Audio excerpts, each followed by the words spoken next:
Bien, la ocasión anterior nosotros abordamos en esta terapéutica de las enfermedades espirituales el apartado que se refería ya en particular a el fundamento de toda salud, a la recuperación integral de nuestra salud y que es Cristo. Y en efecto, entendiendo a Cristo, bajo el énfasis que pone la Iglesia Ortodoxa sobre su persona y asumirlo precisamente como médico. De hecho, así se llamó el apartado que nosotros desarrollamos, Cristo médico. Y de ahí, siguiendo ya con esta base, vamos a pasar el día de hoy a darnos cuenta de que esta dimensión curativa, a su vez, posee en efecto una dimensión particularmente sacramental. De hecho, hoy el apartado así se titula, las terapéuticas sacramentales. O sea, si bien es cierto que el fundamento es Cristo, este fundamento de curación, es decir, esta raíz de salud que es Cristo mismo, a su vez se verá expresado y compartido con nosotros por medio de las vías sacramentales. Por eso lo que podemos decir en principio es que Cristo ha operado en su persona, esto lo vimos la ocasión anterior, la absoluta curación de la naturaleza humana. No es pues una curación a medias, o bien que solo haya alcanzado para reparar o restaurar ciertos aspectos de nuestra realidad humana. No, ha operado una absoluta curación de la naturaleza humana y con ello le ha otorgado, le ha dado una salud verdadera, total y definitiva. Y esto es importante para darnos cuenta de la relevancia que en efecto poseen los sacramentos en sí mismos y por sí mismos, puesto que fuera de las vías sacramentales, toda salud adquirida no es por completo verdadera, tampoco es total y no es definitiva. Y el hecho más patente es que cuando nos enfermamos, por ejemplo, de una gripe, aunque tomemos un medicamento o un remedio, lo que quieran, después nos podemos volver a enfermar. Entonces no es ni total ni definitiva y no es completamente verdadera. Podemos decir que es una especie de paliativo. Ahora, ciertamente, las personas humanas no pueden beneficiarse de estos favores que Cristo nos ha adquirido a menos que se presente la voluntad firme de quedar unido a Él. Y esto es muy importante, o sea, todo lo que Cristo nos ofrece no opera en automático. No es una especie de acto mágico que pasaría por encima de la libertad del ser humano, es decir, de su voluntad. Más bien, lo que Dios nos ofrece tendría que ser deseado firmemente por cada uno de nosotros, de tal manera que cuando nuestra voluntad queda unida a la de Él, es que en efecto nos podremos beneficiar de todos los beneficios que Él nos ha concedido. Y para que esta unión se realice de manera efectiva, tendríamos que reconocer que es únicamente la Iglesia, que es el cuerpo divino humano del Señor, la que puede realizar esta unión en verdad, ya que dicha unión solo puede realizarse por la acción del Espíritu Santo. Entonces, aquí también tenemos como dos factores que son muy importantes de destacar. En primer lugar, cuando hablamos de la Iglesia, tenemos que reconocer que estamos haciendo referencia al cuerpo divino humano del Señor. O sea, la Iglesia está constituida por ambas dimensiones. Es el cuerpo divino del Señor, de hecho, es de lo que ésta se nutre, sería como la dimensión invisible, pero también es el cuerpo humano del Señor. Y por eso lo que nosotros vemos también en la Iglesia es como esta correlación fundamental que se da entre la gracia y la realidad humana concreta, o sea, la colaboración de Dios con los seres humanos, que en este caso en específico sabemos que harían referencia a los pecadores. Entonces, la gracia en relación con los pecadores que el Señor llama a formar parte de tu cuerpo es en efecto lo que constituiría la Iglesia. Por eso no podemos quedarnos solo con alguna de estas dos dimensiones. Por ejemplo, pensando que la Iglesia solo es la dimensión divina que el Señor ha instaurado, puesto que el Señor se ha vinculado y se ha relacionado también con la realidad humana. Y por otra parte, tampoco nos podríamos quedar con la mera dimensión humana de este cuerpo. Por ejemplo, viendo a lo mejor las faltas que se cometen dentro del ámbito eclesial y en general dentro del ámbito creyente. Entonces, cuando hablamos de que es en la iglesia donde se realiza esta unión, hay que entenderla en su realismo, es decir, en su verdadera radicalidad, en esta conjunción que el Señor ha establecido entre su gracia, o sea, su divinidad, y la condición humana tal y como es. O sea, una realidad humana necesitada de curación. Y además es solo la iglesia la que realmente lleva a cabo esta unión, porque esta unión es obra del Espíritu Santo, es acción del Espíritu Santo. Y esto a su vez nos ofrece como dos criterios muy importantes. Nadie puede decir que está plenamente unido a Dios fuera de la iglesia. Solo dentro de la iglesia, al interior de esta, es como realmente se manifiesta la unión con Dios. Porque esta unión es obra del Espíritu Santo. No es obra, pues, de mi preferencia o de mi propia voluntad. Y por otra parte, no podemos decir que estamos en una perfecta relación con Dios si no estamos de lleno inmersos en la iglesia. Porque de hecho, el rechazar a la iglesia es rechazar la unión que el Espíritu Santo realiza. O sea, es rechazar a Dios mismo, rechazar al Espíritu Santo. Entonces, ahí habría que tener en cuenta la importancia que en efecto posee la iglesia. Ahora, de hecho, cada uno de nosotros es incorporado a Cristo fundamentalmente a través de los sacramentos, los cuales nos hacen ser miembros de la iglesia. O sea, el cuerpo del Señor. Ya dijimos, un cuerpo divino humano. Entonces, aquí también, cuando uno se incorpora a Cristo, uno se incorpora a la iglesia. Y la manera en la que se expresa o se manifiesta abiertamente dicha incorporación es a través de los sacramentos. Y es la participación en los sacramentos, o sea, en síntesis, la vida sacramental, la que en efecto nos aporta esa calidad de ser miembros de la iglesia. Por eso son tan importantes. Nadie también puede decir que está bien en la iglesia si no participa de la vida sacramental. Por ejemplo, si no recibe la Eucaristía.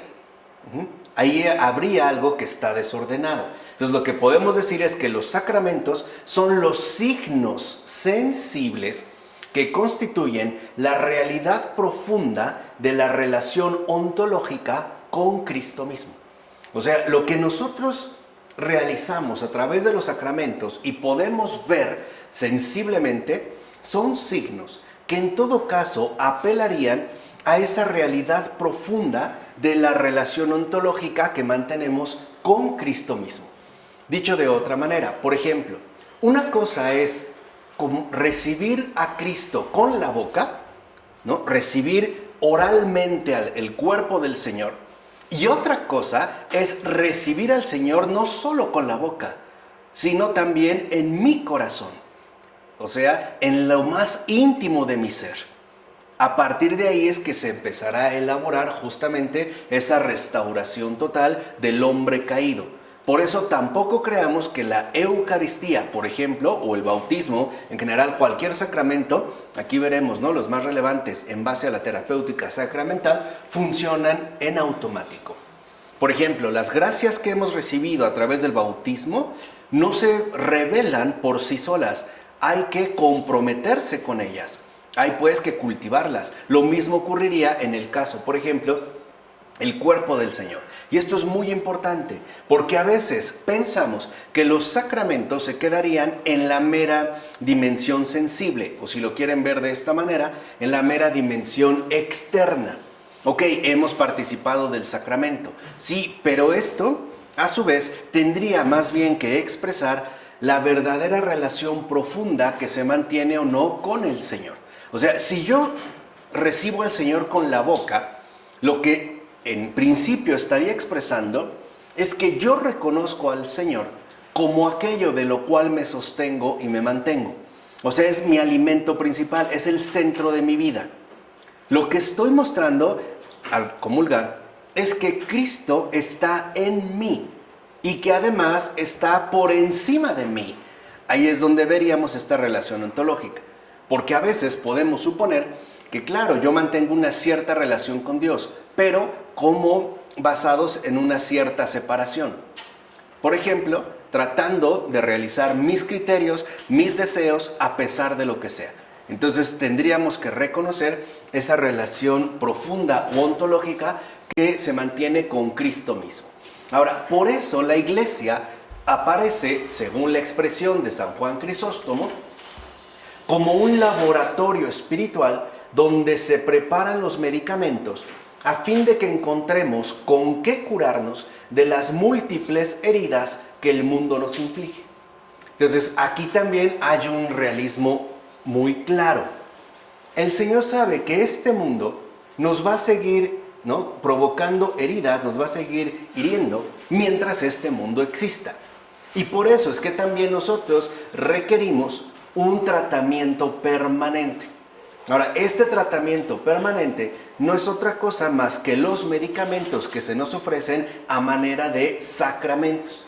Y estos sacramentos es el modo en el cual el Señor nos va a ir curando de las múltiples heridas que en este mundo podemos llegar a experimentar. Así pues, lo que veríamos en este caso es que los sacramentos comportan una finalidad terapéutica. O sea, no solo es el mantenerse en el cumplimiento formal de un rito, no digamos del ritualismo, sino que, por el contrario, los sacramentos poseen una finalidad terapéutica. O sea que la finalidad de los sacramentos es curarnos de una manera permanente y constante, podemos decir siempre presente, de estas múltiples heridas. Además, esta finalidad terapéutica de los sacramentos va a permitir también a quien los reciba el poder acceder a su otra finalidad. Entonces podemos decir que los sacramentos poseen una doble finalidad. La primera, una finalidad terapéutica. O sea, el hecho de que por medio de los sacramentos recibamos los medicamentos que necesitamos para poder curarnos de las múltiples heridas que el mundo nos inflige. Esa es la primera finalidad.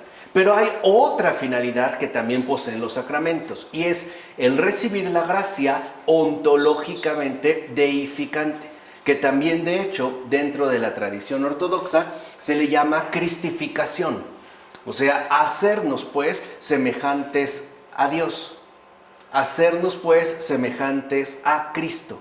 A eso se refiere el ser cristiano. De hecho, si lo ven, cuando hablamos de ser cristiano, lo primero en lo que enfatizamos es en el ser. Esto es lo previo al, digamos, adjetivo que utilizaríamos como cristianos. Lo que realmente importa en este caso es lo que somos. Entonces, no solo los sacramentos nos van a curar, sino que también nos van a deificar. Se trabajaría pues en el ámbito inmediato, pero al mismo tiempo se estaría obrando en el plano más profundo de nuestra propia realidad humana, o sea, en nuestro ser. Así pues, recibiríamos esta gracia ontológicamente deificante, además de la dimensión terapéutica que los sacramentos nos ofrecen. En efecto, si bien es cierto que en la Iglesia somos salvados y deificados en Cristo, es el Espíritu Santo el que nos introduce, acompaña, guía y ayuda en la unión con Cristo. Y como vimos, es esta la obra que el Espíritu Santo realiza en la Iglesia y a través de la Iglesia, a través de este cuerpo divino humano de Cristo. Entonces, lo que hace en este caso el Espíritu Santo no solo es introducirnos, sino también acompañarnos, guiarnos y ayudarnos en la consolidación de esta unión con Cristo. Ahora, este Espíritu que el Padre nos comunica por el Hijo y que el Hijo nos envía de parte del Padre y que al unirnos al Hijo nos une al Padre, ese es el Espíritu Santo. ¿No? Si intentáramos dar una definición del Espíritu Santo, cosa que, dicho sea de paso, no es nada sencillo, podríamos ofrecer esta. ¿Qué es el Espíritu Santo? Es el Espíritu que el Padre nos comunica por el Hijo y que el Hijo nos envía de parte del Padre y que al unirnos al Hijo nos une al Padre. Ese es el Espíritu Santo. Este Espíritu pues lo vamos a recibir también por medio de los sacramentos. Entonces vemos cómo esta obra se va consolidando gradualmente. ¿Cómo? Pues a través de nuestra respectiva vida sacramental. O sea, a través de nuestra incorporación a la iglesia, a este cuerpo divino humano del Señor. Ahora, en especial, esta incorporación, esta consolidación gradual que vamos recibiendo, en especial decimos, se va a realizar a través del sacramento de la crismación, que en Occidente corresponde a lo que llamamos confirmación. En especial a partir de la crismación, cuyo fin, el fin de la confirmación, o sea, la crismación, el fin específico es comunicar el Espíritu al bautizado. Ahí ya de una manera mucho más clara y tajante, aunque también esta comunicación del Espíritu se va a dar por medio de los demás sacramentos, sobre todo del bautismo y la Eucaristía. Entonces, lo que podemos decir a grandes rasgos es que los sacramentos hacen que nos revistamos ontológicamente de Cristo, esa es la deificación, y del Espíritu, y por lo tanto es lo que en verdad nos une con el Padre. Estos son los sacramentos. Entonces, por una parte vimos la definición que podemos ofrecer bajo esta exposición del Espíritu Santo, y cómo esta obra del Espíritu Santo al final es la que nos introduce a la realidad misma de la Trinidad. Y ello de una forma también sensible, es decir, de una forma que a nosotros nos resulte accesible, sin lugar a dudas. Por ejemplo, alguien puede decir que está muy bien con Dios, pero si no participa de la Eucaristía, está mintiendo. Ahí tenemos un criterio objetivo, de tal manera que no dependería de nuestro mero parecer, sino más bien de nuestra respectiva participación. Entonces, no olvidemos que son los sacramentos los que consolidan este revestimiento ontológico de Cristo, del Espíritu, y que por ende son a su vez los que nos van a unir con el Padre. En síntesis, podemos decir que por los sacramentos se nos comunica la gracia común del Padre, del Hijo y del Espíritu, la cual en efecto nos hace partícipes de la vida trinitaria. Entonces, podemos un poco parafrasear lo dicho hasta el momento y decir, ¿qué son los sacramentos? Es la Santísima Trinidad puesta al alcance de cualquier ser humano. Esos son los sacramentos. Cualquier sacramento no es más que el misterio trinitario ofrecido a un ser humano, a la humanidad en su conjunto. Esos son los sacramentos.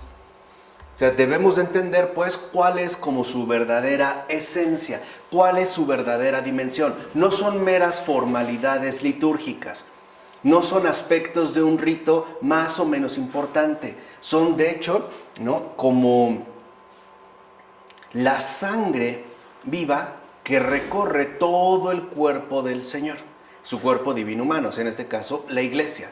Por eso los sacramentos no son más que el misterio trinitario ofrecido accesiblemente a la humanidad en su conjunto, ¿no?, a los seres humanos. Por eso, en efecto, los sacramentos no se consideran actos aislados, que en todo caso nos confieran cada uno alguna gracia particular, sino que son más bien como diferentes aspectos del único misterio, según el cual la Divina Trinidad comunica a la humanidad su gracia de salvación deificante. Entonces, los sacramentos no están como separados unos de otros, sino que son aspectos de un mismo misterio, la deificación del ser humano, o sea, la acción de Dios en nuestras vidas. Por eso recuerden que, en principio, nosotros dimos antes un curso de filosofía católica basado única y exclusivamente en la noción de acción, o sea, en el concepto de acción, que no era otra más que tratar de esclarecer el obrar mismo de Dios. Por eso, si tenemos esta, digamos ya, como esta referencia, podemos entender que en efecto esta gracia de salvación, los sacramentos, no es otra cosa que la acción de Dios en el mundo, en todo su misterio, en toda, digamos, su grandeza. Ahora, este es uno de los motivos, al menos de los motivos, por lo que la Iglesia Ortodoxa no ha fijado estrictamente el número de los sacramentos. O sea, no dice, a ver, los sacramentos son 7, o 9, o 11, o 3. No los ha fijado. No obstante, la Iglesia Ortodoxa sí va a reconocer como los más importantes el bautismo, la crismación, ya dijimos, ¿no? La confirmación, la Eucaristía, la penitencia, que nosotros llamamos el sacramento de la reconciliación, la confesión, la unción de los enfermos, el matrimonio y la ordenación sacerdotal. Ahí coincidimos mucho con la Iglesia Ortodoxa. De hecho, para nosotros estos son los sacramentos. La Iglesia Ortodoxa, por su parte, no los limita a estos. Ahora, los 3 primeros ocupan un lugar central, porque son los sacramentos de la iniciación cristiana. O sea, los 3 primeros, entiéndase, el bautismo, la confirmación y la Eucaristía son la base de todo lo demás. Y dentro de estos 3, ¿cuál es el más importante? El bautismo. Fíjense, incluso, aunque nos pueda parecer extraño, incluso más importante que la propia Eucaristía. Entiéndase bajo esta exposición, igual para nosotros. Por eso, cualquier humano incorporado a la iglesia es bautizado. Esa es la base. Entonces, dentro de estos tenemos, por así decirlo, un primer grupo de 3. Tenemos una tercia: bautismo, crismación y Eucaristía. Y de estos 3, el primario, el más central, el más esencial es el bautismo. De hecho, por ejemplo, ha habido lugares en otras partes del mundo cuyas comunidades no cuentan con sacerdotes. No celebran la Eucaristía, pero sí son bautizados, por ejemplo. Y son parte de la iglesia. Y entre ellos mismos, a través de un diaconado, pueden dispensar el bautismo, aunque no celebren, en este caso, la Eucaristía. Pero adquieren, pues, toda la ciudadanía de auténticos cristianos, porque ahí es donde encontraríamos la base, sobre todo en países donde quizá la persecución contra cristianos está como muy intensificada. Pero sí hay estos casos y no hay problema. Por eso es que vamos a comenzar dentro de esta terapéutica sacramental por el bautismo, ¿de acuerdo? Entonces, ¿quedó claro la verdadera dimensión, importancia y relevancia de los sacramentos? ¿Cómo es el obrar de Dios, la acción de Dios en el mundo? O sea, el misterio trinitario, ¿no?, que se nos ofrece a través incluso de modos accesibles y, digámoslo así, también sensibles, visibles. Bueno, pasemos entonces al bautismo, que es el primero. Recuerden, este está en la base de todo lo demás. El bautismo, en efecto, es el primero y más fundamental de todos los sacramentos, como sacramentos. El bautismo es el primero y es el más fundamental de todos los sacramentos, ya que por el bautismo, el ser humano es incorporado a Cristo en la iglesia. Y con ello recibe del Espíritu lo que su obra salvadora adquirió para toda la humanidad. Sin el bautismo como tal, el ser humano no es incorporado a Cristo en la iglesia y no recibe del Espíritu lo que su obra salvadora adquirió para toda la humanidad. Estamos hablando en este caso de la iglesia. ¿Qué adquirió? Por una parte, la liberación de las consecuencias del pecado ancestral, que como ya habíamos visto, son a grandes rasgos 2. La muerte, 3, ¿no? La muerte, la enfermedad y el sufrimiento. Esa es la liberación. Y por otra también, ¿qué adquirió? La restauración de una vida nueva. Entonces, no solo nos libera de las consecuencias del pecado ancestral, o sea, de nuestra condición caída, sino que además de esto, nos ofrece una vida nueva, que nosotros llamamos vida eterna. Entonces, nos cura y aparte nos ofrece esta vida nueva. Ahora bien, la primera función del bautismo nos lo presenta como un remedio.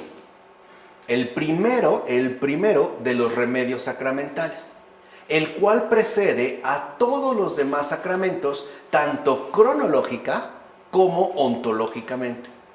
Un ser humano, primero, cronológicamente es bautizado.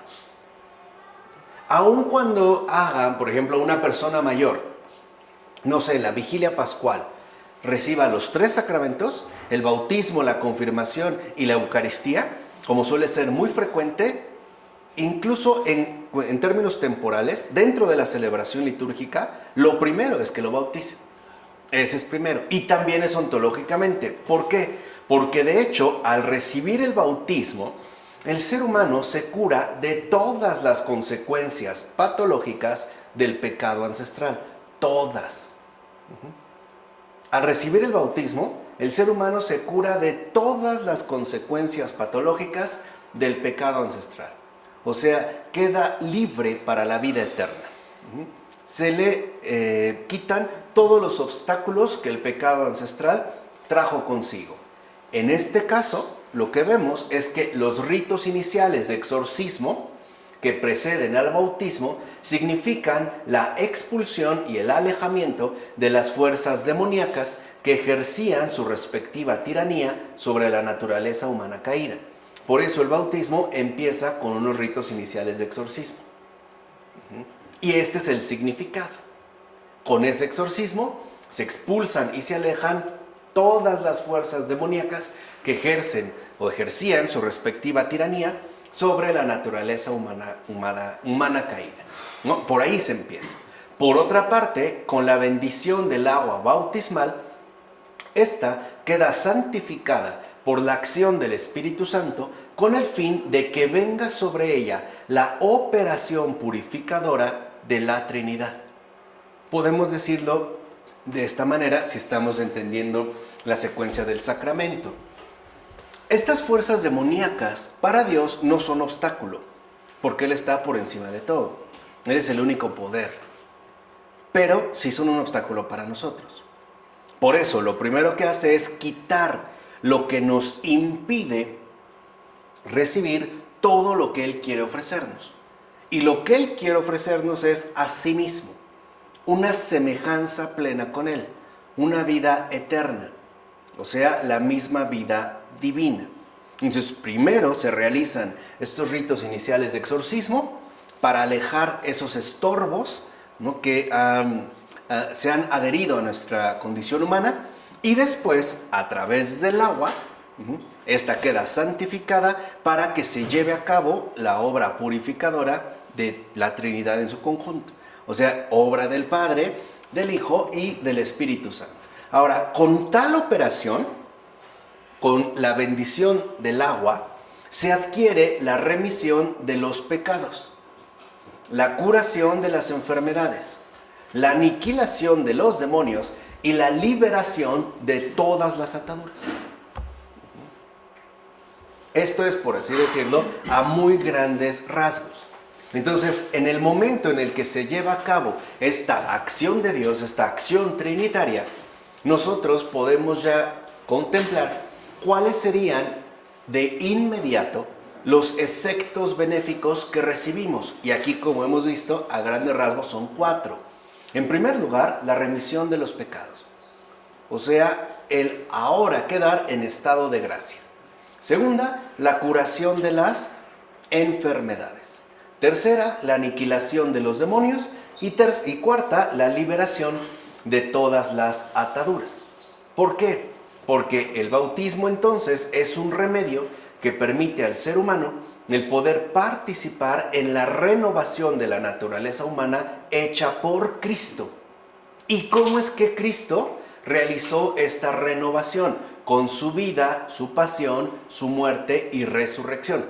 Por eso cuando nosotros celebramos el Triduo Pascual, que llamamos o que solemos llamar también Semana Santa, no solo estamos celebrando lo que Cristo ha hecho con su vida, su pasión, su muerte y su resurrección, sino que también estamos celebrando junto con Él la renovación que Él ha hecho de nuestra propia naturaleza.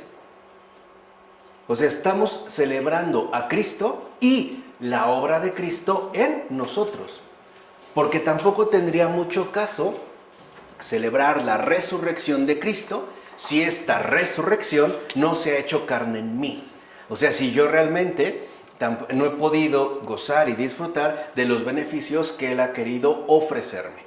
¿Vale? Entonces no se trata de mirar a Cristo como a solas, sino también celebrar la renovación que Él ha hecho de todos y cada uno de nosotros en tanto seres humanos, o sea, de nuestra propia naturaleza. San Nicolás de Cavasilas, por ejemplo, dirá lo siguiente, dice San Nicolás Cavasilas: son muchos los que en todos los tiempos han buscado un remedio para el género humano. Pero solo la muerte de Cristo nos ha devuelto la vida verdadera y la salud. Por eso, si queremos renacer con este nuevo nacimiento, es decir, vivir con esta vida bienaventurada y disponernos, por tanto, a recobrar la salud, no tenemos más que tomar este remedio que Cristo mismo nos ofrece. O sea, el bautismo, que es en el que nos estamos ahorita concentrando. Hay muchos que buscan, en efecto, un remedio para el género humano, hasta la fecha, ¿o no? ¿Cuántas recetas contemporáneas no tenemos para la supuesta vida feliz? Desde dietas maravillosas hasta alimentos afrodisíacos o consejos para una sexualidad explosiva o qué sé yo. Se sigue buscando este remedio para tratar, digamos, de solventar nuestra condición caída. Pero, como dice Nicolás Cavasilas, en realidad, si nosotros en efecto lo que queremos es una total recuperación, al grado de que ahora nuestra vida se transforme en vida bienaventurada, no tenemos otra opción más que recibir lo que Cristo me ofrece. O sea, en este caso, los sacramentos. Ahora bien, la primera función del bautismo está ligada inseparablemente a la segunda. Y de hecho, es así como encuentra su plena finalidad. Veamos, el bautizado muere con Cristo para resucitar con Él. Por eso en el bautismo hay una experiencia de muerte y de vida. De hecho, en la inmersión, que antiguamente se hacía por completo, la inmersión significaba el hecho de quedar sepultado de una manera definitiva. Es un signo de muerte. Por eso no es casual que en algunos mosaicos de otros países, por ejemplo, se suele representar una especie de tumba líquida. O sea, el bautismo, las aguas, como una especie de ataúd líquido, porque expresaba el hundimiento en el fondo. O sea, el hundirse, pues, en la muerte. Pero al ser sacados, porque nosotros no salimos por nosotros mismos, sino que somos sacados, se anuncia el hecho de el poder que Dios ha tenido incluso sobre la muerte. Así como el Padre ha resucitado a Cristo, ahora es Cristo el que continúa esta obra del Padre en cada uno de nosotros. Es Cristo, pues, el que nos acompaña a la muerte de nuestro viejo yo, o sea, de nuestra condición humana caída, y a su vez nos levanta con Él para poder participar de la gloria de su resurrección, que es justo el propósito fundamental de los sacramentos. O sea, en el bautismo, en principio, uno está en condiciones de recibir por completo la vida eterna que el resucitado ha querido darnos. Así en síntesis.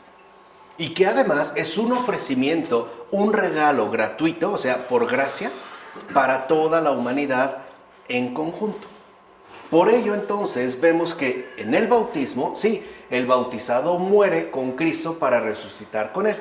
Se trata, por tanto, de alcanzar esa conformidad de resurrección cristiana. Este es el objetivo del bautismo. Y para alcanzar esta conformidad de resurrección cristiana, es que vamos a requerir a su vez de todos los demás sacramentos. Esta es la piedra, este es el objetivo de la vida sacramental, alcanzar esa conformidad de resurrección cristiana. El triunfo de Cristo sobre la muerte, sobre el sufrimiento, sobre el pecado. De ahí pues que este sacramento hace de quien lo recibe partícipe de la muerte y de la resurrección de Cristo. O sea que al mismo tiempo que le permite morir a su antigua condición humana caída, el bautismo le concede plenamente renacer a una vida totalmente nueva, o sea, por completo renovada. Entonces, a partir del bautismo, nosotros ya estamos, pues, en condiciones de orientarnos por completo hacia la vida eterna. O sea, en síntesis, la muerte del bautizado coincide con su nuevo nacimiento y, por tanto, lo eleva a la vida divina. Por eso, en realidad, y creo que se va a mencionar más adelante, nosotros deberíamos de tener 2 onomásticos.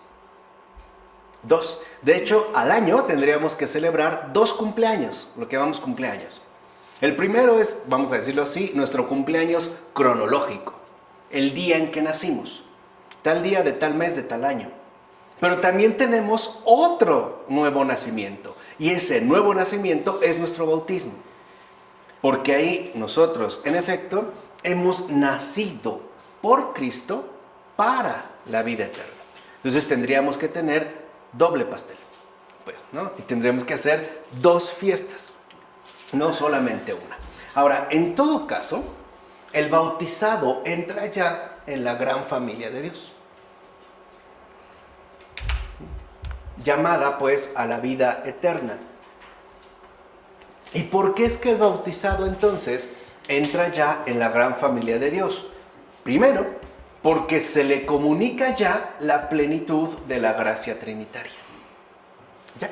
O sea, se le ha dado con el bautismo absolutamente todo lo necesario para no tener impedimentos de ingresar a esta gran familia de Dios. O sea, lo que nosotros llamamos pasa a ser hijo de Dios. Y con ello, en segundo lugar, se va a ser plenamente partícipe de la vida divina en su conjunto. Entonces, no solo es asumido ya como un verdadero y real hijo de Dios, sino que además se le va a dotar de toda la gracia que eso implica. O sea, todo el amor del Padre, toda la asistencia del Hijo y todo el cuidado del Espíritu. Sigue ahí como nosotros vemos, ¿no? Como palpitando el misterio trinitario.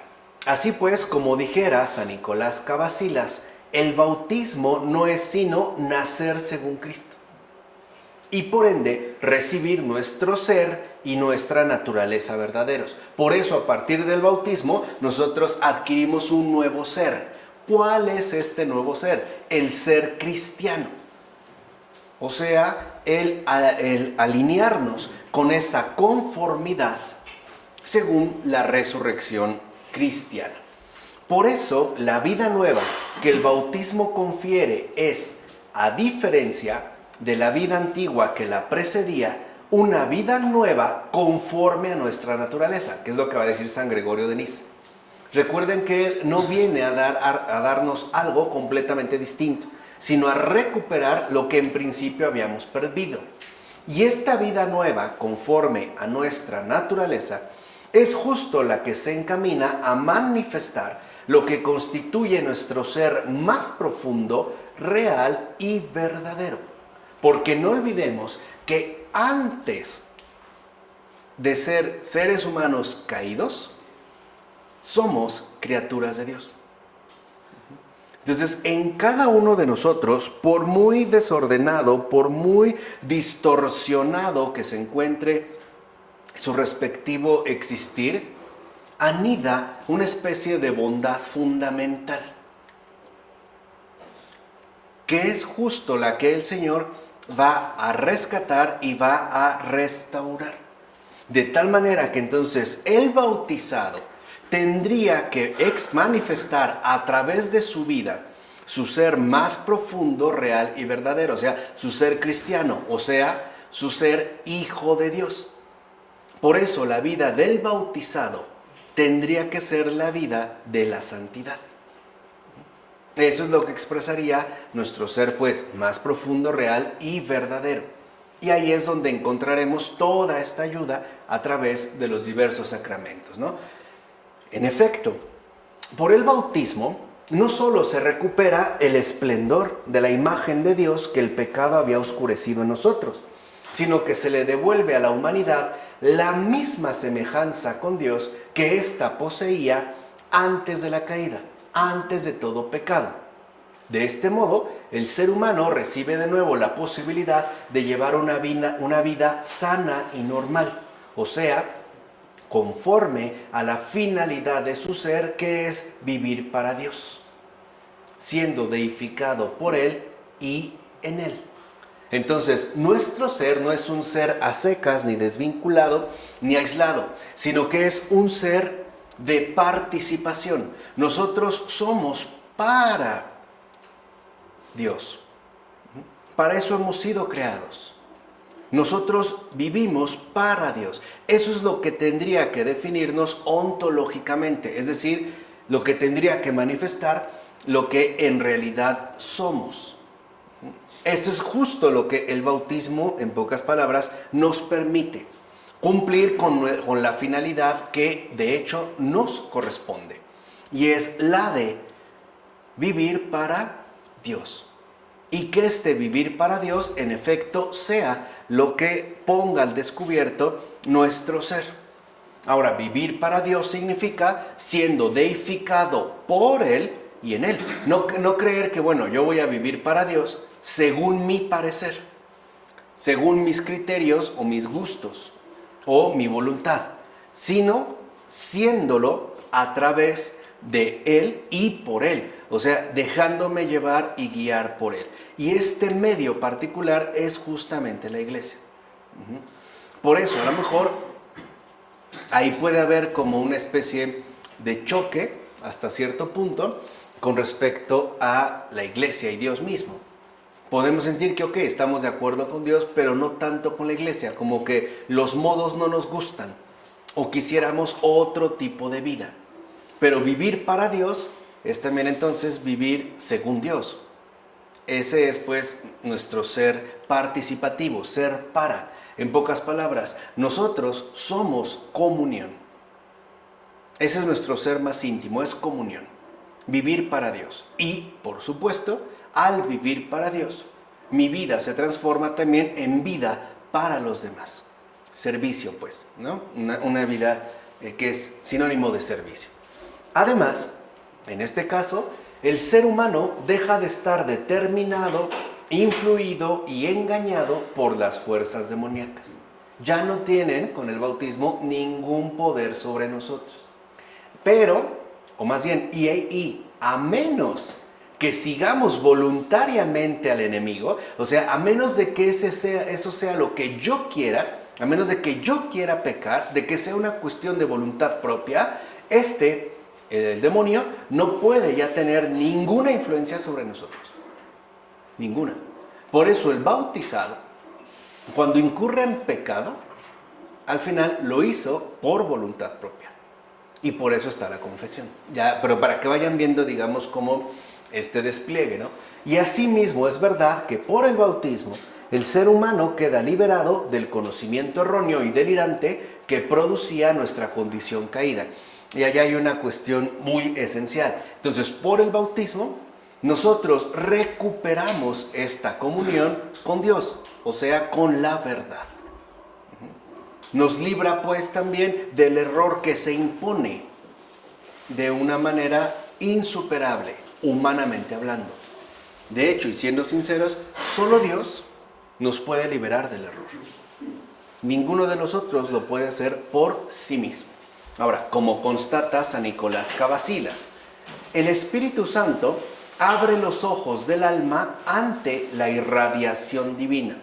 Esto es lo que haría el bautismo. Una irradiación divina que permite al alma abrir sus ojos, los ojos de la contemplación. Y San Diádoco de Fotis se dirá que igual que antes el error reinaba sobre el alma, así, tras el bautismo, reina ya sobre ella la verdad. Aquí es donde entra lo más importante. Por eso el bautizado está llamado a ser testigo de la verdad en este mundo. Entonces, todos los que hemos recibido el bautismo, todos, lo hemos recibido para ser testigos de la verdad en este mundo. O sea, para ser testigos de la conformidad con Dios. Para ser testigos de Cristo en este mundo y a pesar de todo y de todos. Incluso también a pesar de mí mismo. Ese es el llamado central del bautizado. Por eso, si lo ven, en todo caso, la mayor falta de un bautizado no son las malas opciones, es la mentira. O sea, la mentira no puede tener de ninguna manera cabida en la vida de un bautizado. De ninguna manera, ni exteriormente ni interiormente. Por eso habíamos visto también en su momento a Santa Teresita del Niño Jesús, como es una profeta para los tiempos contemporáneos, en tanto nos invita de nuevo a adquirir ese compromiso definitivo con la verdad, o bien tomarnos en serio nuestra dimensión bautismal, a su vez, como enmienda o misión bautismal, ser testigos de la verdad en este mundo. Y el bautismo lo que nos permite es realizarlo, quitándonos todo aquello que quizá nos podía sacar como del camino. Así pues, en este caso lo que vemos es que con el bautismo todo el ser humano se reorganiza por completo. Todo queda completamente reorganizado. De ahí que, va a decir Nicolás Cavacillas, el día saludable del bautismo se convierte para los cristianos en un día onomástico, justo porque en él son creados y formados, y nuestra vida amorfa e indeterminada adquiere forma y plena consistencia. Ya dijimos, ¿para qué? Para ser testigos de la verdad en este mundo. Por eso el bautizado ya no está abocado a llevar la existencia patológica a la que le destinaba su nacimiento en el pecado, pues de hecho accede a otro mundo. Es lo que nos permite el acceso a otro mundo. En efecto, el bautismo nos introduce en otro mundo y por ende en otra existencia. O sea, que el ser humano se convierte en ciudadano del reino celestial, un reino cuyas puertas le abre el bautismo. Dicho brevemente, el bautismo nos aporta los nuevos miembros que ya desde ahora nos preparan para nuestra real condición eterna según la luz de otra vida. Este sería como el resumen, repito. El bautismo, pues, nos aporta los nuevos miembros espirituales, invisibles, que ya desde ahora nos preparan para nuestra real condición eterna según la luz de otra vida. Ahí es donde quedaría como condensado ya plenamente el misterio bautismal. Y también ya creo que con ello quedaría expresada en qué consiste su dimensión terapéutica. Entonces no creamos que el bautismo es un mero rito. No porque no sea patente lo que acabamos de mencionar, significa que sea irreal. Más bien que tendríamos que reconocer la enorme relevancia que posee en efecto el bautismo. Así como se nos dieron miembros muy particulares para poder desarrollarnos en este mundo, así también y de igual manera, cada uno de nosotros necesita otros miembros para la vida eterna. No solo ya se va a limitar en este caso a lo estrictamente corporal, sino que se nos dará todo lo necesario para nuestra vida eterna. ¿De acuerdo? Ahora, esta es la base, dijimos, ¿no? El bautismo es el primero y el más importante de todos los sacramentos. El que sigue es la crismación, que nosotros llamamos confirmación. Es más, la crismación es inseparable del bautismo y la Iglesia Ortodoxa la confiere justo después de él, según una tradición muy antigua. De hecho, anteriormente también se hacía así. En la iglesia occidental romana, después del bautismo, por lo común, también se administraba la confirmación, o lo que nosotros llamamos confirmación. La iglesia ortodoxa lo sigue realizando así, hoy ya no. Hoy, por ejemplo, sobre todo se solicita que la confirmación venga después. O sea, el bautismo se puede hacer de chicos, pero la confirmación ya no. Ya se pide como una cierta lucidez. En cambio, en la iglesia ortodoxa, básicamente son inseparables. Pues la crismación es tan complementaria del bautismo que San Simeón de Tesalónica dirá que el que no recibe el santo crisma, o sea, el que no hace su confirmación, no está totalmente bautizado. Entonces, bautismo sin confirmación es algo incompleto.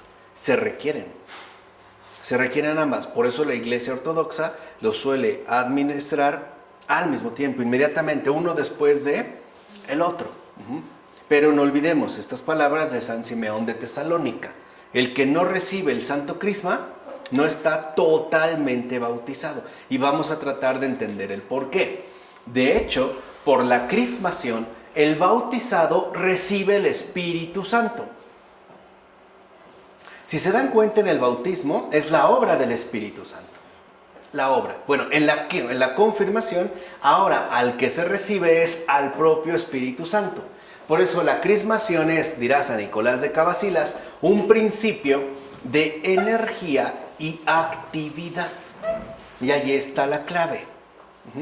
Mientras que lo que hemos recibido en el bautismo parece limitarse a un perfil netamente pasivo o potencial, lo que hace la crismación, es decir, la confirmación, es darnos la energía necesaria para poder consumar lo que previamente se nos ha dado.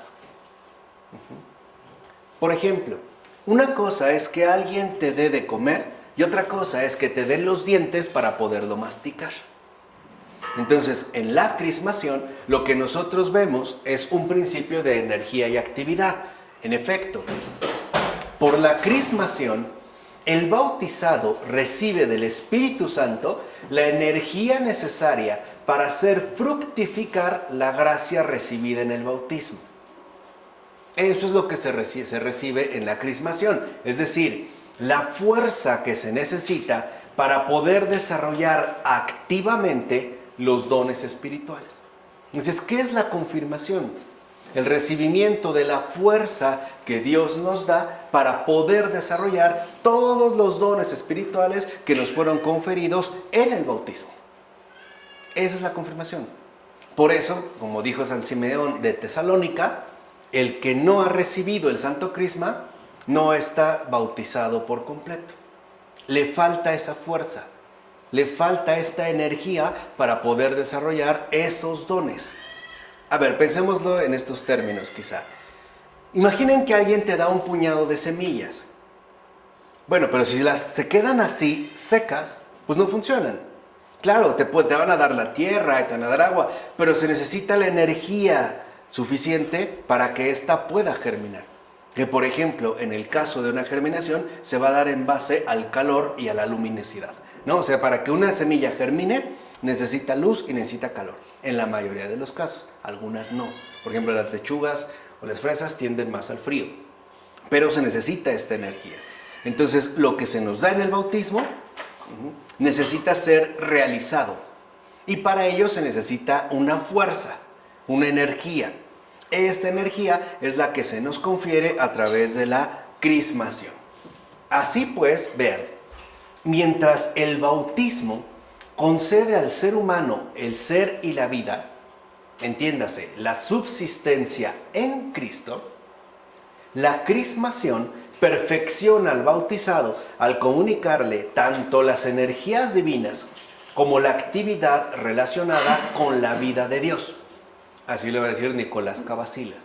Entonces, el bautismo nos concede la subsistencia en Cristo. Bueno, la crismación, o sea, la confirmación, lo que nos ofrece es las energías mismas que posee la vida de Dios, para que nosotros la desarrollemos.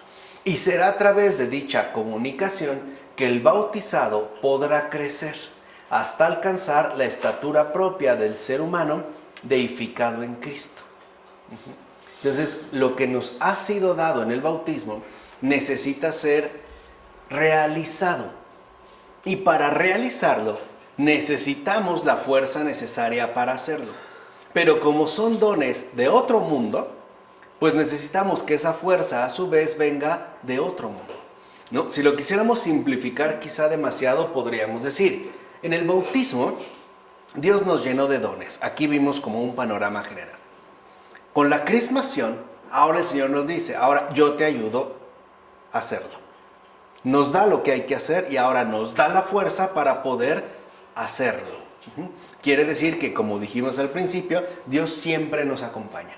Y si lo vemos, lo está haciendo de una manera muy puntual, muy concreta e incluso muy visible a través precisamente de los sacramentos.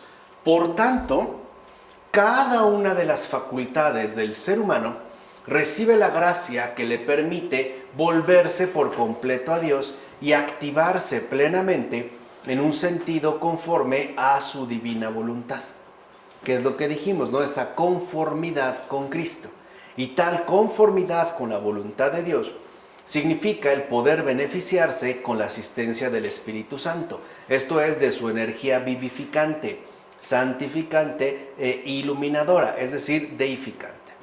O sea, mientras el bautismo nos da todo lo necesario para ser santos, la crismación nos da la fuerza suficiente para hacerlo. Mientras el bautismo parece más bien como pasivo, por eso se puede administrar a un recién nacido, la confirmación ya adquiere un papel más bien activo, de parte de Dios mismo. Nos da, y ahora Él mismo nos da la gracia para realizarlo. Así pues, ya con su deseo vivificado por el Espíritu, con su voluntad fortalecida y con todas sus demás facultades reorientadas hacia Dios, el ser humano se llena de celo y de fervor para poder actuar según la voluntad de Dios en el camino de la virtud. Ahí está la gracia central de la confirmación: celo y fervor. Eso es lo que nos va a proporcionar. O sea, la asistencia misma de Dios para poder ser testigos de la verdad en este mundo. O bien, si lo quieren ver de esta manera, para poder actuar según la voluntad de Dios en el camino de la virtud. Por ello, en la Iglesia Ortodoxa, como lo hemos mencionado, al bautismo siempre le acompaña la crismación. No solo los dones recibidos, sino la fuerza necesaria para poder llevarlos a cabo. Es un camino donde de hecho el ser humano encuentra su salud plena al realizarse de un modo adecuado a su más profunda e íntima finalidad, que, como hemos mencionado, es la deificación. Ahora, de aquí sigue la penitencia. ¿Qué pasa con la penitencia? Por el sacramento de la penitencia se perdonan los pecados cometidos después del bautismo. Porque al ser bautizados quedamos impecables, totalmente renovados. Pero bueno, nuestra vida en este mundo pues es complicada. Entonces, a través de la penitencia, ¿no? Es como la confesión, lo que llamamos la confesión, se van a perdonar los pecados cometidos después del bautismo. Y así el penitente se reconcilia con la iglesia, es decir, con Dios y con su prójimo, que dijimos son inseparables. Ahora, este sacramento se basa en el arrepentimiento manifestado por las faltas cometidas. En pocas palabras, la verdadera confesión se basa en una voluntad de enmendarse. Y aquí sí quiero hacer un pequeño paréntesis. Decía el beato John Henry Newman que no podemos hacer de la confesión, en este caso, ¿no?, del confesionario, una especie de lavadero. Por ejemplo, hay personas que dicen, ay, pues esto no está bien, pero bueno, no importa, luego me confieso. Tanto como decir, pues manché mi camisa, luego la meto a lavar, no importa, y otra vez y luego la meto a lavar. No, no es un lavadero. O sea, el confesionario no es un centro de lavado, porque entonces sería más bien como un juego para nosotros. No, está basado en la voluntad de enmendarse. Esta voluntad de enmendarse no es otra cosa más que arrepentimiento. Y esa es la dinámica fundamental de la confesión. Si yo me voy a confesar, es porque me mueve una voluntad de enmienda. O sea, por un lado, reconozco las faltas cometidas, las acepto. No voy tampoco, dicho sea de paso, tampoco el confesionario es un acusatorio. Porque hay gente que al parecer va a confesarse y va a hablar de todos menos de sí. Es que mi mamá me grita, es que fulano de tal, si esta no me hubiera tentado, yo no hubiera caído. No. Uno va a hablar de uno. O sea, uno se hace responsable de sí mismo ante el Señor y ante otro ser humano. Entonces, se manifiesta una voluntad de enmienda. O sea, por un lado, reconozco las faltas cometidas. Reconozco que no tenía pretexto o no puedo justificar el mal cometido, porque ya se me había administrado el bautismo. ¿Vale? Y lo más importante, reconozco la necesidad que tengo de la ayuda de Dios para que de aquí en adelante esto no se vuelva a repetir. Esa es la voluntad de enmienda. No es tampoco una zona de culpabilidades. La culpa, de hecho, no tiene nada que ver con el arrepentimiento. La culpa lo que hace es hundirnos en un pasado irremediable, en el sentido literal de la palabra. Porque lo que hemos hecho no lo podemos corregir, no lo podemos cambiar, haga lo que haga, ya pasó y siempre me regresa. De hecho, me imposibilita el poder seguir adelante de una manera renovada. Mientras que la voluntad de enmienda no. Acepto el mal cometido, pero al mismo tiempo reconozco que necesito de la ayuda de Dios y por eso me quiero reconciliar con Él y con mi prójimo, para que esto que he cometido, sea lo que sea, de aquí en adelante no se vuelva a repetir. ¿De acuerdo? Por eso, una vez que uno va y entrega sus pecados, uno ya no los conserva. Tampoco nos podemos volver como coleccionistas de faltas cometidas. Hay quienes van y dicen el mismo pecado y que ya le habían dado la absolución y luego otra vez el mismo, luego otra vez el mismo. No es un juego. Dios perdona y lo perdona a través de lo que llamamos absolución. De hecho, ahorita vamos a ver en particular este detalle. Pero ya no nos pertenece. Lo que hacemos ahí es una especie de intercambio extraño. Yo le voy a entregar a Dios mi porquería y a cambio lo que recibo es su gracia. Le doy mis pecados, le entrego mis pecados, recibo su gracia.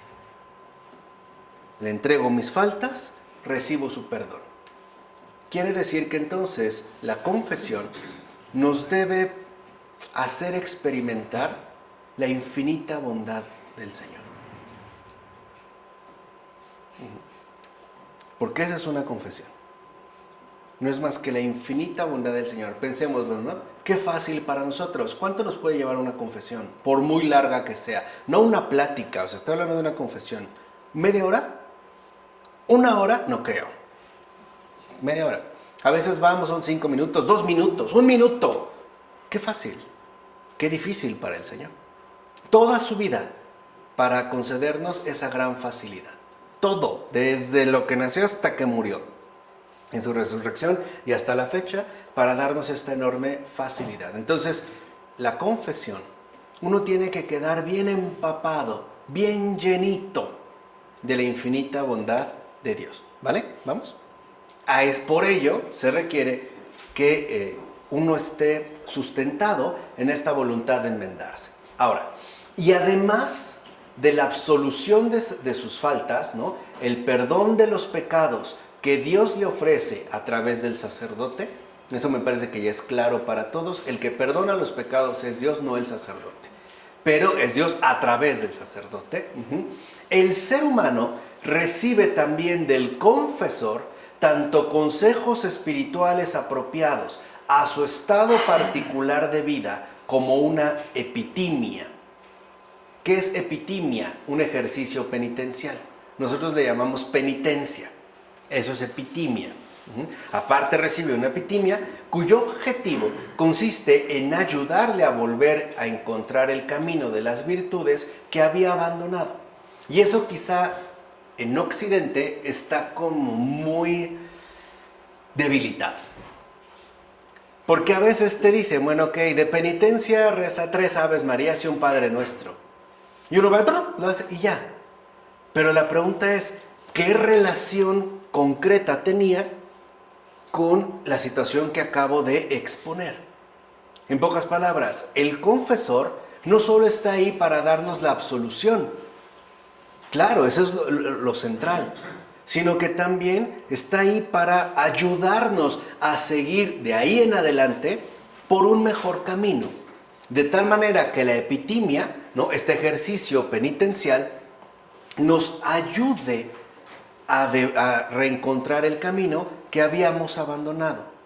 Por eso, si lo ven, hay confesores que no solo te dan la absolución, te aconsejan.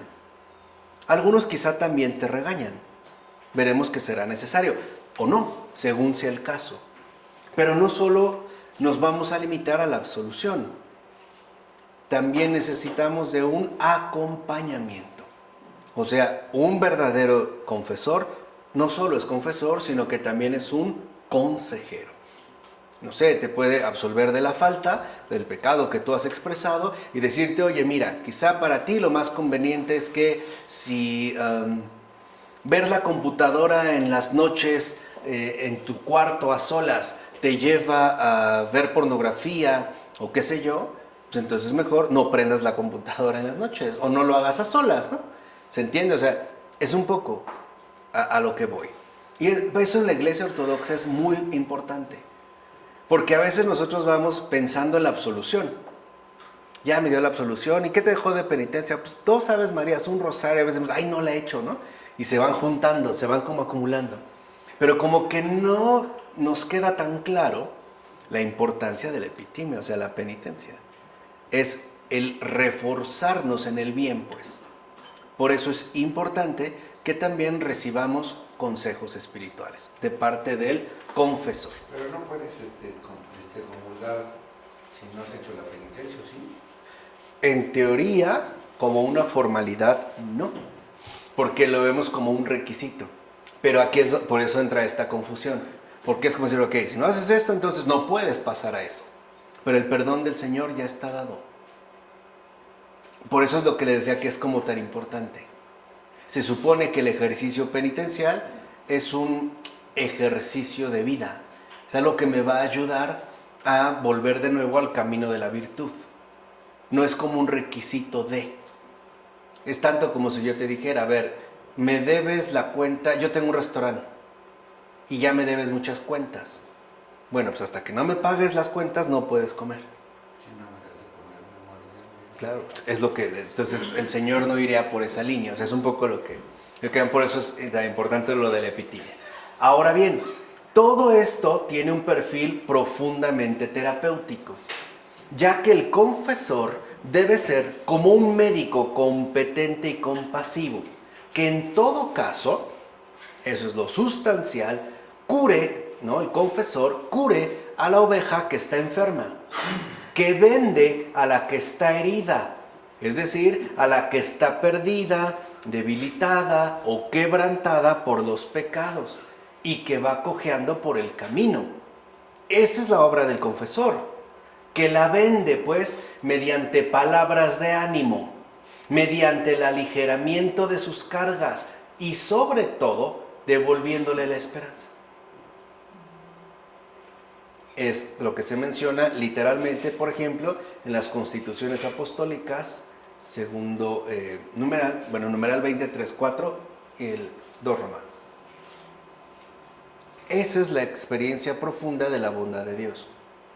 El que se nos devuelva la esperanza, reconocer que a pesar de lo que sea, a pesar de todo, Dios no ha claudicado su amor por mí, sino que me va a ofrecer un nuevo comienzo de ahora en qué, en adelante, ¿vale?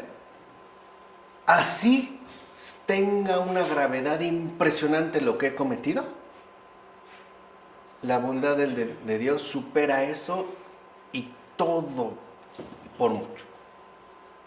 ¿Se entiende? Por eso uno va a experimentar de nuevo esa devolución de la esperanza. De hecho, cuando incurrimos en pecado vamos como alicaídos, ¿no?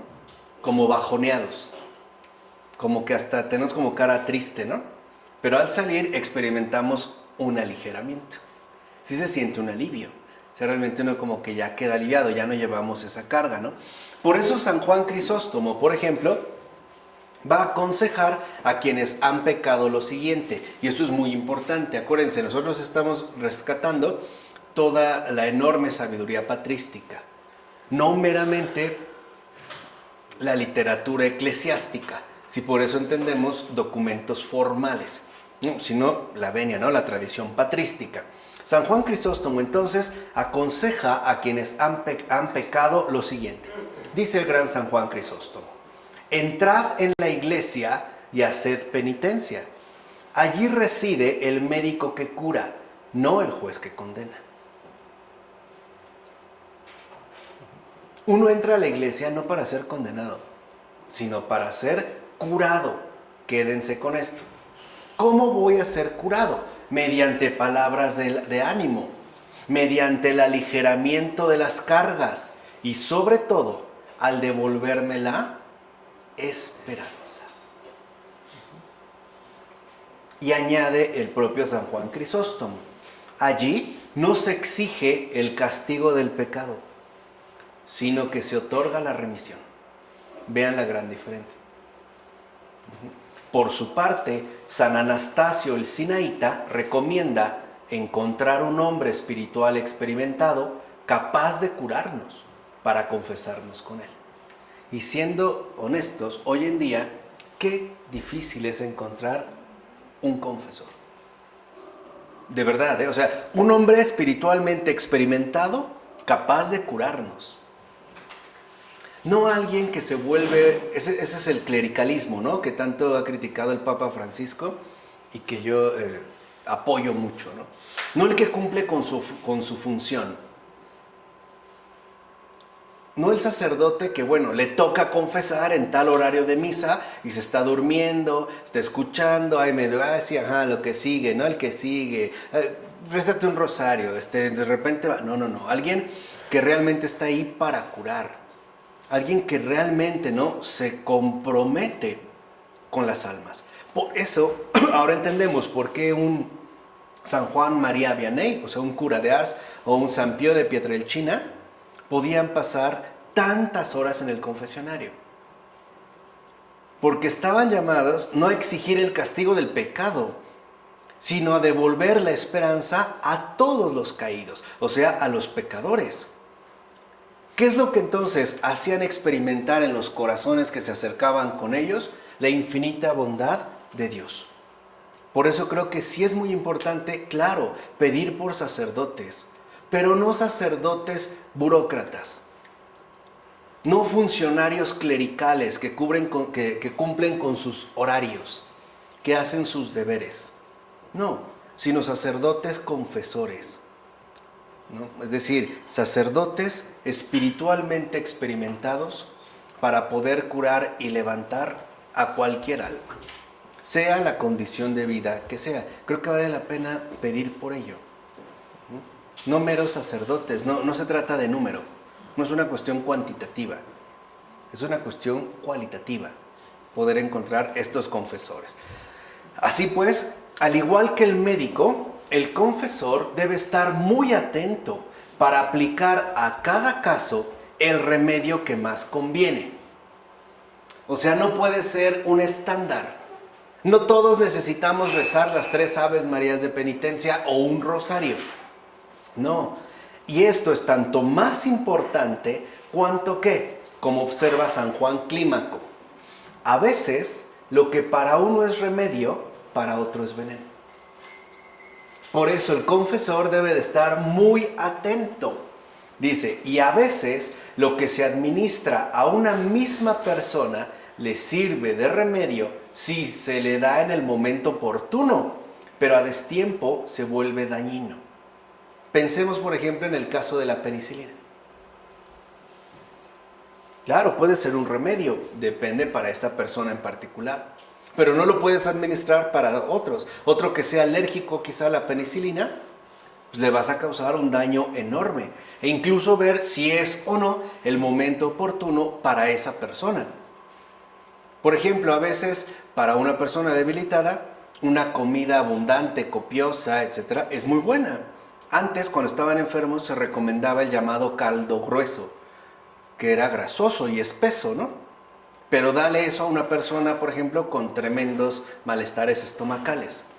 Le haces daño. Aunque le haya ayudado bajo una circunstancia, en la circunstancia actual que atraviesa, en lugar de hacerle bien, más bien le puede hacer ¿qué?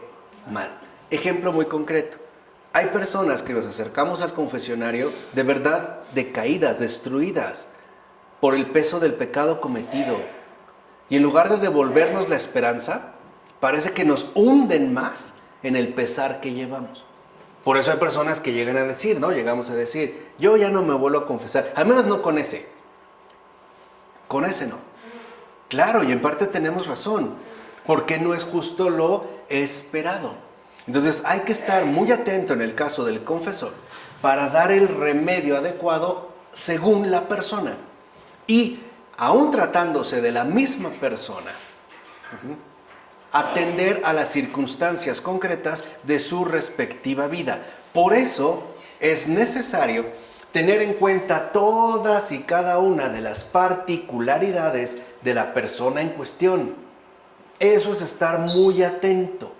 Es lo que había observado también en este caso, San Juan Clímaco. Hay que estar muy atentos a la realidad personal de cada uno y darle en este caso lo que conviene. San Anselmo, por ejemplo, daba muchos consejos al respecto. Y él decía, las personas son como la cera. Dice, y hay que entender en qué estado se encuentran. Por ejemplo, una cera demasiado líquida necesita enfriamiento para poder tomar forma. Pero una cera demasiado endurecida necesita calor para hacerse más moldeable. Y esto él mismo lo aplicaba con las personas que se le acercaban. Por ejemplo, le sorprendía que una persona que se le acercó a Anselmo y que después terminó siendo un gran monje, era sumamente rebelde, duro, etc., él fuera como tan suave con él. Y conforme este joven fue cambiando, podemos decir, mientras se fue haciendo bueno, entonces San Anselmo se fue haciendo más duro con él. Entonces muchos le preguntaron, ¿por qué lo tratas así? Dijo, porque es lo necesario. Si él llega en un estado demasiado duro y yo le meto más fuego, lo que hago es perjudicarle. Pero ahora que él ha tomado forma y consistencia, ahora puede crecer en base, por ejemplo, a medidas mucho más fuertes, que en efecto están dirigidas para su bien. ¿Cuántas veces nosotros se supone que corregimos a los hijos o decimos que los castigamos y el castigo empleado, en lugar de hacerles bien, les hizo mal? Eso es por ser imprudentes. O sea, por no tomarnos en serio la realidad concreta de esa persona. Si yo veo que mi hijo es muy introvertido, muy tímido y todavía lo castigo aislándolo, estoy haciendo un mayor daño, ¿no? Si lo quiero corregir de esta manera. Por ejemplo, va a decir San Juan Clímaco, ¿qué hay que tener en cuenta, por decir en el caso del confesor? La voluntad de quien comete la falta. O sea, ¿realmente es una mala voluntad o fue una debilidad de voluntad? El lugar donde la comete o de los progresos espirituales de quien la comete. No es lo mismo cometer una falta en un estado espiritual tal que en un estado espiritual aquel. O sea, cambia. Y muchas otras circunstancias igualmente importantes. Es lo que va a decir San Juan Clímaco. Y lo mismo tendríamos que aplicar nosotros al momento de intentar aconsejar a alguien más. No lo podemos hacer de una manera netamente estandarizada o abstracta. Tendríamos también que reconocer que hay muchas circunstancias que son fundamentales para esta persona. Y la mejor manera de atinarle es volviéndose disponible ¿no?, accesible al obrar de Dios en nosotros. O sea, que el Espíritu me inspire, pues, que es a lo mejor lo que esta persona requiere. De ahí que la confesión manifiesta ser una terapéutica por demás eficaz de muchas y muy variadas maneras y niveles. Y estas muchas y muy variadas maneras y niveles son las que abordaremos la siguiente ocasión.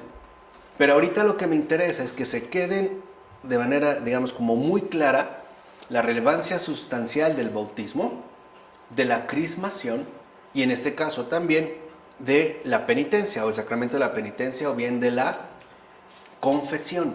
Y que nos demos cuenta como cada uno de ellos no es más que la acción de Dios en este mundo y en particular en nosotros.